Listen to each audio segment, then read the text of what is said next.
Halo semuanya, selamat datang kembali di On Road Indonesia. Pada tanggal 21 Januari lalu telah selesai dilakukan proses erection steel box girder ataupun box girder baja yang berwarna merah menghubungkan pilar 17S dan juga pilar 18S crossing di atas tol Harbor Road 1 yang kita lalui. Dan ini merupakan bagian dari penyelesaian tol Harbor Road 2 yang ditargetkan dapat selesai pada tahun 2026 ini. Nah, crossing tersebut itu menghubungkan tol Harbor Road 2 ke arah Tanjung Priuk, tepatnya adalah on ramp ya. Dikarenakan off ramp-nya masih dalam tahap pengerjaan dan itu berada di sisi utara ataupun ke arah Ancol dari jalan tol Harbor Road 1. Secara keseluruhan nanti tol Harbor Road 2 akan menghubungkan langsung kawasan Tanjung Priuk, Terminal Peti Kemas, serta akses tol Pelabuhan 1 dari arah Wiyoto Wiono menuju ke kawasan Simpang Susun Pluit tanpa ada simpang susun atau interchange di tengah. Jadi kendaraan yang masuk di tol Harbor Road 2 itu akan keluar langsung di Pluit. Dan itu memperlancar akses kendaraan-kendaraan yang saat ini mengalami kepadatan di tol Ancol ataupun tol Pelabuhan 1. Dari kejauhan di sekitar Papanggo kita sudah dapat melihat pilar-pilar dari tol Harbor Road 2 dengan layang yang membentang di atasnya menghubungkan nanti kawasan Tanjung Priuk dan juga Simpang Susun Pluit. Selain Terminal Peti Kemas Tanjung Priuk dan kawasan Tanjung Priuk, untuk tol Harbor Road 1 ataupun tol yang kita lewati saat ini juga akan terhubung dengan tol Harbor Road 2. Nah, posisinya berada persis di samping jalan ya ataupun di bagian kiri dan dalam tahap pengerjaan dari pemasangan box girder yang disusun oleh gantry crane ataupun launcher gantry yang ada di sini. Nanti ini bagian pembatas jalannya akan dibuka, kemudian akan dihubungkan aksesnya dengan tol Harbor Road 2. Launchernya cukup panjang. Sedangkan arus kendaraan yang dari arah Ancol atau Simpang Susun Pluit nantinya juga bisa masuk ke tol Harbor Road 1 menuju ke Wiyoto Wiono di seberang jalan ya. Namun pekerjaannya akan berbarengan dengan akses tol Harbor Road 2 yang di sisi utara yang baru sedikit kita lihat progresnya. Nah, di bagian pinggir ini di sekitar JIS dapat kita lihat adanya pilar-pilar portal ya yang nantinya akan menghubungkan tol Harbor Road 1 dengan akses Tanjung Priuk menggunakan steel box girder berwarna merah. Akan menyatu di dekat JIS, tepatnya nanti di sekitar stasiun kereta JIS yang juga menunggu penyelesaian dari tol Harbor Road 2 untuk dibangun dan terus ke arah Simpang Susun Pluit. Yang ini.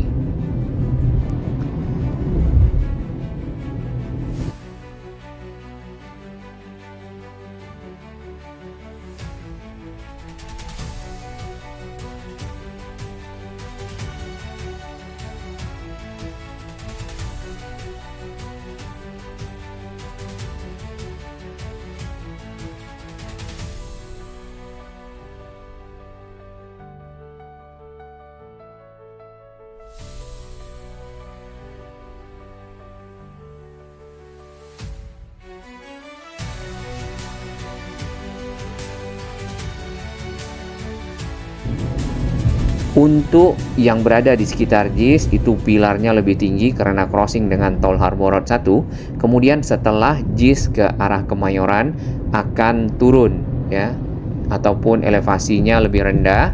Lalu ke arah Simpang Susun Kemayoran akan menanjak lagi dan lebih tinggi dari layang Simpang Susun Kemayoran.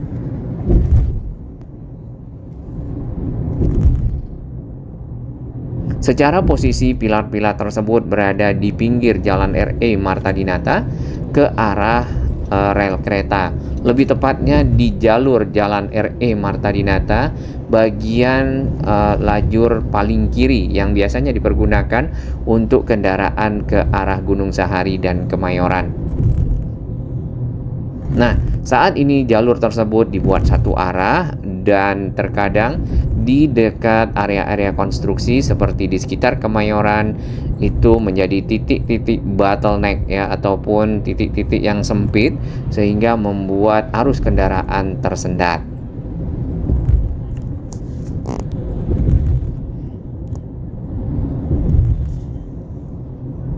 Terdapat launcher gantry satu lagi di sini yang kita lihat masih meneruskan pekerjaan sambungan-sambungan dari box girder. Di sini agak beda penggunaan dari beton-beton yang menyambungkan pilar-pilar. Ini menggunakan box girder, ada yang menggunakan batang-batang girder kemudian di atasnya dicor. Dan ini adalah pemandangan di sekitar Simpang Susun Kemayoran. Terdapat banyak sekali rumah-rumah penduduk yang padat ya, berada di pinggir kali di dekat jembatan kereta.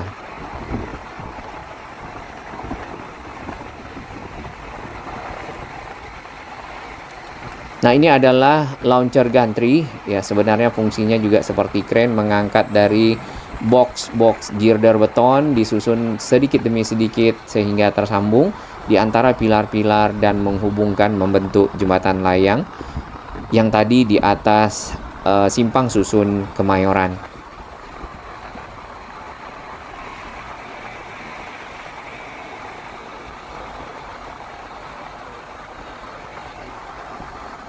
Panjang dari Jalan Tol Harbor 2 yang membuat akses langsung dari Ancol Timur Tanjung Priuk menuju ke Simpang Susun Pluit adalah 9,6 km.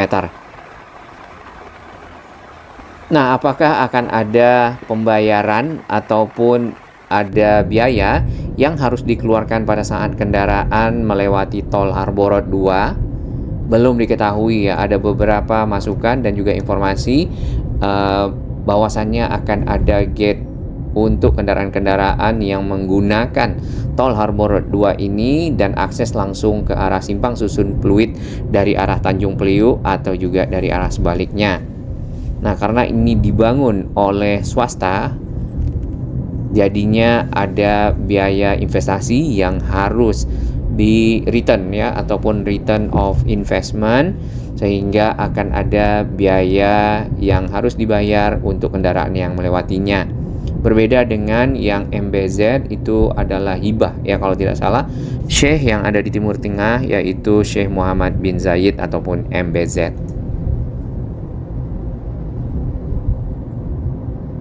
Selepas area Kemayoran, ini belum ada pilar-pilar yang sampai di bagian atas ataupun pierhead. Dan yang kita lewati di sisi bawah masih dalam tahap pengerjaan pondasi serta baru bisa berdiri mungkin setengah atau seperempat. Kemudian tulang-tulang besinya sudah ada yang menjulang, namun masih menunggu penyelesaian. Nah, ini contohnya yang sudah mulai ada yang selesai ya. Ini ke arah Gunung Sahari.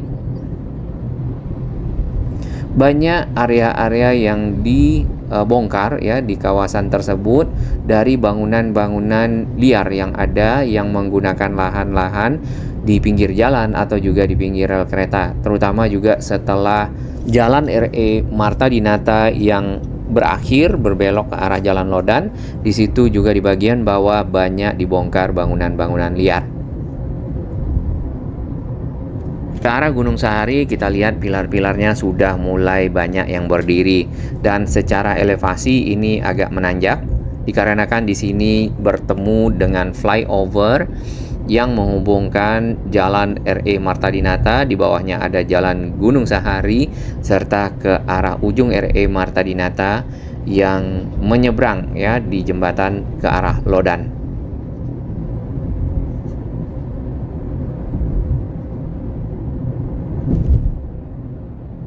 Biasanya tol ini cukup padat, terutama di pagi hari dan juga di sore hari, apalagi kalau bagian dari Jalan RE Marta Dinata tergenang oleh rob.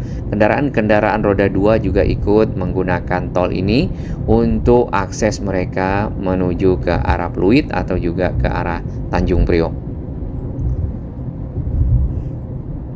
Di dekat akses pintu tol Ancol Barat, di sini ujung dari pilar-pilar sudah tersambung menggunakan box girder beton dan membentuk jembatan layang, terutama di depan gedung warna coklat, dulu namanya Alexis, sekarang mungkin berubah.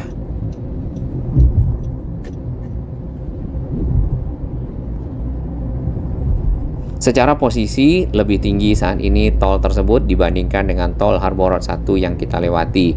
Nah, desainnya dari awal itu adalah tol double decker ataupun tol di atas tol. Namun yang kita lihat pilar-pilarnya hanya menopang satu layang tol saja. Kalau double decker itu biasanya ada dua layang tol. Apakah nanti akan menjadi dua? Belum diketahui. Yang jelas untuk yang sisi selatan berada di pinggir sini ya, ataupun di sisi selatan dari jalan tol Pelabuhan 1, sedangkan yang di sisi utara ada di seberang, dan itu juga sedang dikerjakan pilar-pilarnya. Tepat di bagian bawah pilar-pilar sebelumnya terdapat hunian-hunian ataupun bangunan-bangunan yang didirikan di area-area yang tidak diperbolehkan, misalnya di pinggir jalan ataupun di bawah kolong tol atau ke arah rel kereta. Jadi pekerjaan pembangunan tol Harbor Road 2, pilar-pilarnya itu juga sekalian merapikan area yang di sisi bawah. Nah, ini ada pilar yang dihubungkan menggunakan steel box girder. Ada 4 batang kalau kita lihat.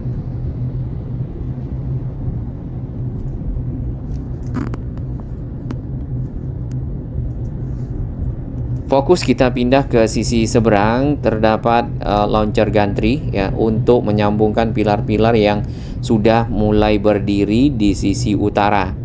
Untuk kodenya kita belum tahu, biasanya ada tadi kan selatan atau mungkin south. Nah, yang ini mungkin utara atau north ya. Meskipun belum banyak, tetapi pilar-pilarnya sudah berdiri di sekitar akses Sunda Kelapa.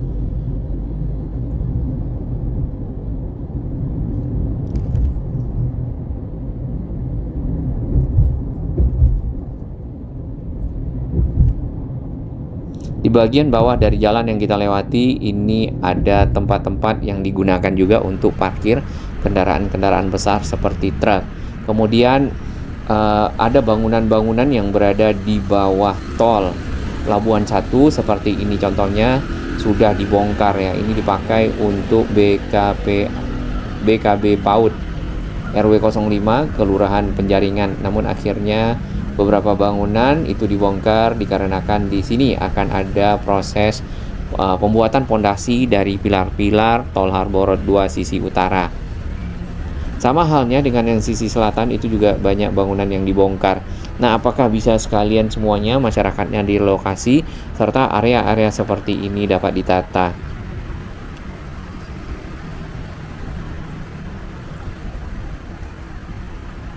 Bahkan area yang di depan tadi kita lihat ada rotary drilling rig ataupun alat pengebor untuk persiapan piling.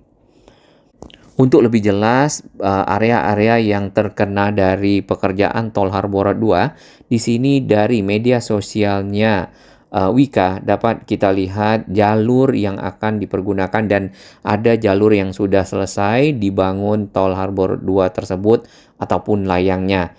Ini dari arah Ancol Barat ya, pintu tol Ancol Barat yang sudah ada pilar-pilar dipersiapkan untuk disambungkan. Ini pilar 110S. Kemudian ada informasi yang cukup bagus juga bagi para pencinta konstruksi. Tipikal dari konstruksi pilarnya seperti yang ada di gambar di bagian kiri.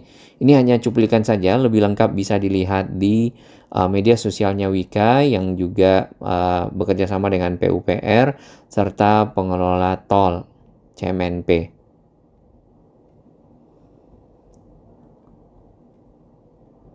Ini ke arah Kampung Bandan dan di ujung itu adalah akses terakhir dari Jalan RE Marta Dinata berbelok ke arah jembatan bertemu dengan Jalan Lodan. Setelah dari jembatan tersebut ya masih banyak pilar-pilar tol Harbor Road 2 dan tadinya itu adalah area yang dipergunakan oleh bangunan-bangunan liar berada di pinggir kali. Namun akhirnya dibongkar dan lokasi ini sebenarnya juga berada di pinggir rel kereta aktif ya.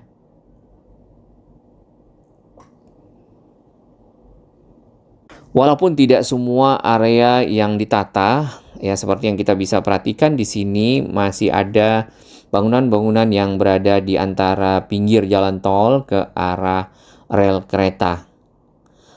Nah, di dekat pilar-pilar semuanya sudah rapi, sudah tidak ada bangunan lagi. Sebaiknya mungkin bisa dilakukan pemagaran ataupun dibatasi akses masuk ke bawah pilar-pilar tol tersebut.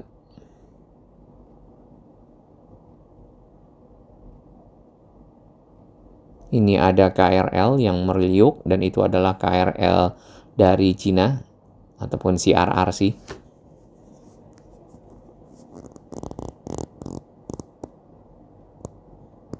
Pilar 144S. Di bawah ini adalah akses ke arah Kota Tua.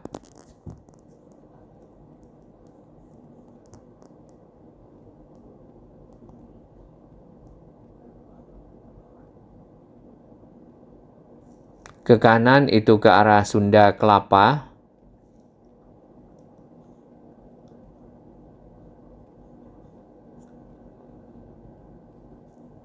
Dan ini biasanya di dekat pilar-pilar banyak dipakai juga untuk parkir-parkir kendaraan besar seperti truk. Saat ini bagian tersebut masih ada yang menggunakannya tetapi tidak sebanyak sebelumnya. Nah, ini terusan dari Tol Harbor Road 2 menuju ke arah Simpang Susun Pluit. Kemudian ini adalah Tol Harbor Road 2 yang ada di sisi utara, namun lokasinya di dekat Simpang Susun Kemayoran ataupun akses ke Ancol. Sudah banyak berdiri pilar-pilar di sekitar sini, bahkan kita sudah lihat pierhead-nya. Sedangkan yang ke arah Simpang Susun Pluit untuk sisi utara ataupun lebih tepatnya dari arah Simpang Susun Pluit ini ada pilar 134N. Oke, namanya North ya. 134 North, 135 North. Ataupun utara dalam bahasa Indonesia. Nah, pekerjaannya kita juga sudah lihat di sekitar Universitas Bunda Mulia.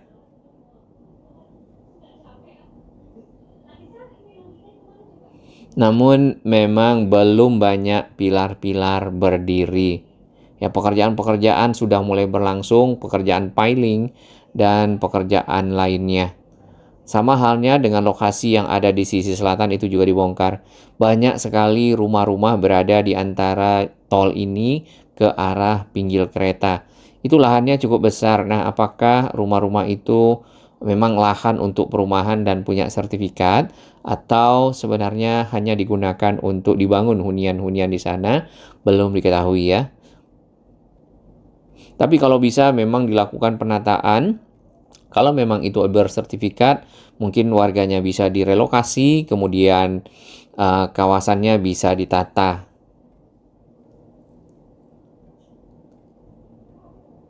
Pilar 157 North.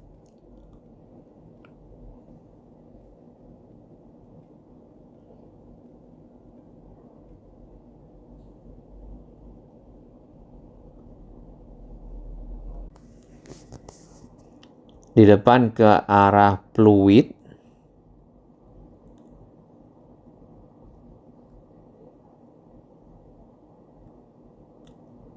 Berada di samping dari akses tol Pluit ke arah Ancol ya. Baik, kita lanjutkan perjalanan yang ada di tol Pelabuhan 1. Ini akses keluar ke arah Sunda Kelapa Glodok dan di sini kita lihat sudah tersambung box girdernya dan terdapat juga launcher di bagian depan. Cukup banyak launcher-launcher karena memang secara target ini harus selesai di tahun 2027 dan yang penting lagi adalah dengan selesainya pekerjaan ini maka macet ataupun kepadatan arus lalu lintas di Jalan RE Marta Dinata, selanjutnya juga ke arah jalan yang menghubungkan kawasan Pluit ya. Setelah Gunung Sahari, kemudian jalan yang ada di sekitar akses Kota Tua menjadi lebih lancar.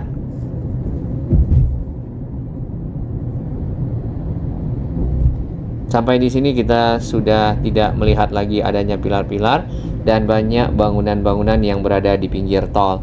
Nah, bagaimana konstruksinya ke depan ini kita belum ketahui.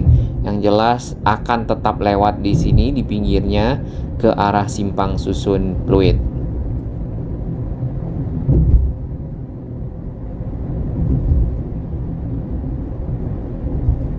Banyak pepohonan ya.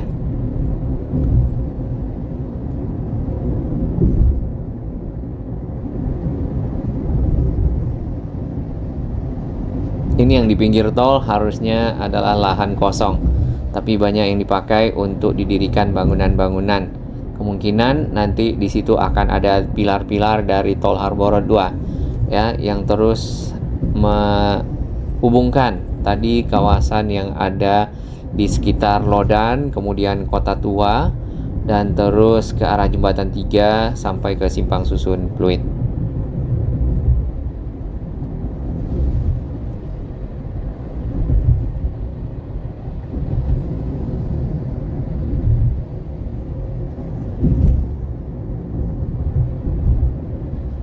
Di bawah tol sendiri itu juga yang kita pernah lihat dan dengar bahwasannya banyak bagian tiang-tiang ataupun bawah layang tol dipakai untuk hunian. Bahkan tingginya ada yang setengah meter ya kalau tidak salah. Baik, kita sudah sampai di Simpang Susun Pluit. Di sini akan ada layang yang lebih tinggi dari layang yang ada sekarang paling tinggi di sana. Dan itu menghubungkan akses dari arah Tomang Grogol ke Tol Harbor 2 yang ada di Simpang Susun Pluit, terus langsung sampai ke Ancol Timur ataupun di Tanjung Priok. Sedangkan yang dari arah Tanjung Priok itu akan terhubung dengan tol dalam kota di sini ya. Mungkin akan ada gate kalau memang ada biaya. Kemudian terus masuk ke tol Tomang ataupun tol Grogol. Sedangkan yang dari arah bandara itu akan terhubung juga ke arah Tol Harbor 2 untuk akses di sisi utara. Dan yang menuju ke bandara dari sisi selatan Tol Harbor 2 akan crossing juga di atas Simpang Susun Pluit yang ada menuju ke arah Bandara Soekarno-Hatta.